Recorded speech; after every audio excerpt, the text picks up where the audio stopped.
Michael Saylor dari MicroStrategy mengindikasikan rencana untuk kembali mengakumulasi Bitcoin. Yo guys, balik lagi bersama dengan saya Sagio Sugiarto. Di video kali ini di tanggal 26 Januari 2026 saya share lagi berita update mengenai kripto. Langsung saja kita masuk ke berita yang pertama. Pasar kripto global diguncang oleh kebijakan yang membatasi ruang gerak investor dalam mencari keuntungan pasif. Fenomena larangan yield stablecoin yang diterapkan oleh berbagai regulator utama di negara-negara maju kini menandai pergeseran besar dalam peta kekuatan modal digital. Tekanan regulasi menjadi pemicu utama eksodus modal besar-besaran dari platform yang patuh hukum menuju wilayah yang lebih bebas atau offshore yang menawarkan fleksibilitas lebih tinggi. Langkah otoritas yang melarang penerbit aset stabil untuk menawarkan bunga atau imbal hasil kepada pengguna telah menciptakan ketimpangan besar. Banyak investor yang sebelumnya mengandalkan arus kas dari aset digital mereka kini merasa terdesak. Menurut laporan yang ada, dampak dari larangan yield stablecoin telah menyebabkan penurunan likuiditas yang drastis pada bursa kripto yang terregulasi. Sementara platform di yurisdiksi offshore justru mengalami lonjakan deposit secara signifikan. Situasi ini menimbulkan kekhawatiran baru mengenai efektivitas perlindungan konsumen. Kebijakan yang terlalu restriktif ini justru menciptakan vakum yang dengan cepat diisi oleh entitas luar negeri yang menawarkan imbal hasil tinggi tanpa pengawasan ketat. Fenomena ini dianggap ironis karena upaya pemerintah untuk mengurangi resiko sistemik justru mendorong investor ke arah instrumen keuangan yang jauh lebih beresiko dan tidak transparan. Eksodus modal ke pasar yang tidak terregulasi mengenai kerentanan terhadap penipuan dan kegagalan sistemik. Tanpa adanya audit cadangan yang transparan dan pengawasan, platform offshore bisa menjadi ancaman bagi keamanan dana pengguna. Larangan yield stablecoin yang bertujuan melindungi integritas keuangan global justru menjadi tantangan stabilitas ekosistem kripto. Jika regulator tidak segera menemukan solusi, fragmentasi pasar antara wilayah yang patuh tapi sepi dan bebas tapi beresiko akan semakin sulit dikendalikan. Ya, buat kalian yang mau membaca detail beritanya, kalian bisa langsung saja mengecek sendiri di sini. Ya, kemudian kita lanjut ke berita yang kedua. Michael Saylor dari MicroStrategy mengindikasikan rencana untuk kembali mengakumulasi Bitcoin. Untuk detailnya kalian bisa lihat sendiri di sini. Ya, kemudian kita lanjut ke berita yang ketiga. Transformasi sistem finansial global memicu reorganisasi besar-besaran pada struktur kekuasaan konvensional. Melalui pandangan strategisnya, CEO Coinbase Brian Armstrong menyampaikan bahwa industri perbankan mulai menyadari bahwa kripto bukan sekedar tren, melainkan ancaman eksistensial. Paradigma skeptis yang sebelumnya mendominasi kini telah runtuh, digantikan oleh urgensi untuk beradaptasi. Perubahan sikap ini tidak terjadi dalam semalam.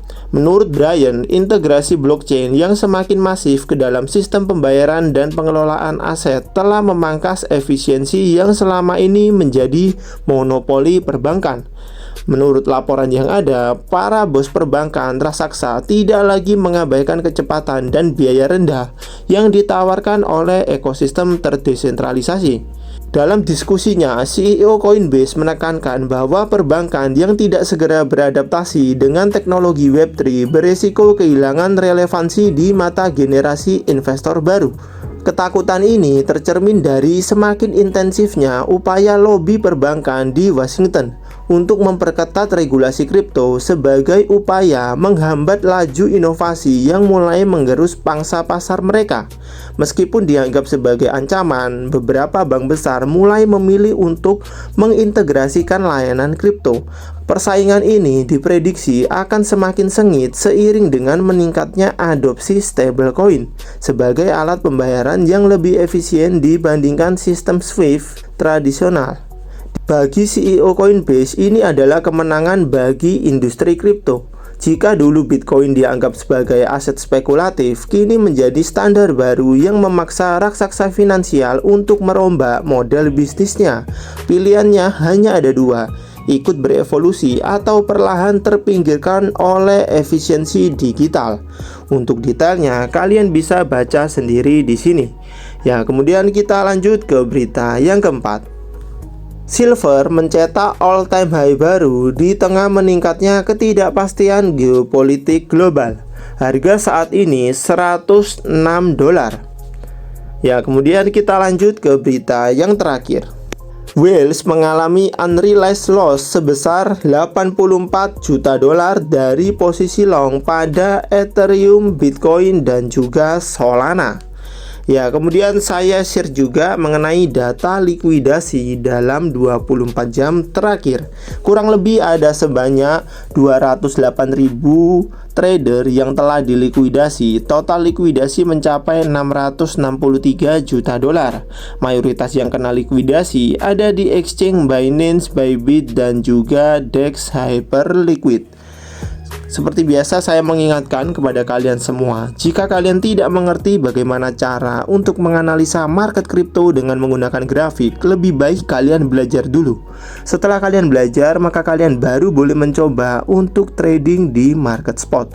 Kalau kalian sudah sering cuan dari market spot, maka kalian baru boleh untuk melakukan trading di market futures. Hal ini untuk meminimalisir kerugian kalian, agar kalian tidak banyak rugi ketika kalian melakukan trading di market futures. Namun jika kalian ingin lebih aman, maka kalian bisa berinvestasi saja di market spot.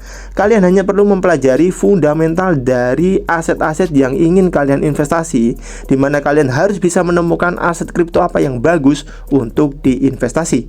Tapi jika kalian tidak ada waktu untuk mempelajari aset-aset kripto, namun ingin berinvestasi di dalamnya, maka kalian bisa mengecek di kolom deskripsi. Di situ saya cantumkan link ebook saya, di mana kalian bisa melihat ada ebook top 10 aset kripto dengan fundamental terbaik. Ebook ini saya buat khusus buat kalian yang memang tidak ada waktu untuk mempelajari aset kripto, namun ingin berinvestasi di dalamnya. Ya, kemudian kita lanjut ke kondisi market kripto hari ini di tanggal 26 Januari 2026. Seperti yang kalian lihat di sini, Bitcoin kembali mengalami koreksi sebesar 3% dalam 24 jam terakhir. Sehingga harga Bitcoin mengalami penurunan ke area 1,45 M. Kalau kalian lihat aset kripto yang lain, akhirnya juga mengalami hal yang sama, yaitu koreksi. Mulai dari Dogecoin, Cardano, XMR, Link, dan masih banyak lagi aset kripto yang lain juga mengalami hal yang sama di hari ini. Ya, inilah kondisi market kripto di tanggal 26 Januari 2026. Dan besok di tanggal 27 Januari saya akan update lagi kondisi market kripto dan juga berita kripto. Jika video ini bermanfaat buat kalian, maka kalian bisa share video ini. Ya, mungkin itu saja video kali ini. Saya Sagio Sugiarto pamit. See you in the next video and God bless.